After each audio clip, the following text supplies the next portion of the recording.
Et bonjour, je veux parler d'un sujet vraiment banal, un peu trivial. Il s'agit du chien des Cambridge, de Galles, Lupo, un chien qu'ils avaient eu à leur mariage. Lupo, c'est un chien qui était tout noir, c'est ce qu'on appelle un Cocker Spaniel en anglais. Il était aimé de la famille, il était aimé par les enfants Cambridge.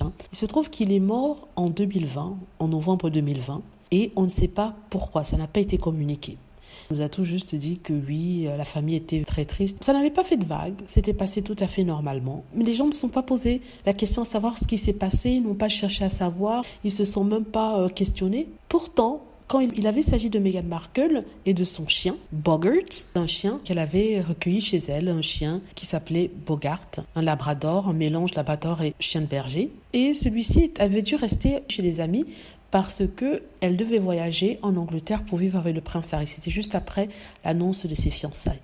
Donc Bogart était trop vieux pour l'accompagner, donc on l'a confié à des amis. Il se trouve que des rumeurs ont couru que Bogart était mort, que Meghan Markle l'avait maltraité. C'était des rumeurs qui venaient vraiment de nulle part. Pourtant, Bogart était bien vivant. Il était juste un peu âgé et il ne pouvait pas malheureusement voyager, prendre l'avion, parce que c'était un peu trop risqué pour lui. Donc elle a préféré le confier à des amis.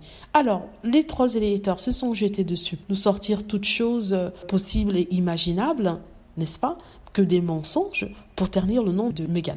Vous me dites, mais pourquoi j'en parle aujourd'hui? Parce qu'en fait, je viens de découvrir que Lupo était vraiment décédé, le chien de Kate Middleton du prince. Et on n'en a pas fait toute une histoire. Parce que pour Meghan, je vous assure, ils sont même allés jusqu'à la porte des amis au Canada, aller cogner à la porte des voisins de Meghan pour demander où se trouve le chien. Je vous assure. Et quand il a été montré qu'il était toujours vivant, il était en bonne santé, mais un peu vieux, ils ont fait circuler d'autres rumeurs encore plus idiotes sur Meghan. Je parle de ça parce qu'il faut vraiment revenir dessus pour montrer à quel point il y a une certaine machination quand il s'agit de Meghan. Parce que quand il s'agit des Cambridge, tout passe, mais quand il s'agit de Harry et Meghan, non, on va investiguer, on va tourner les choses au négatif, nécessairement.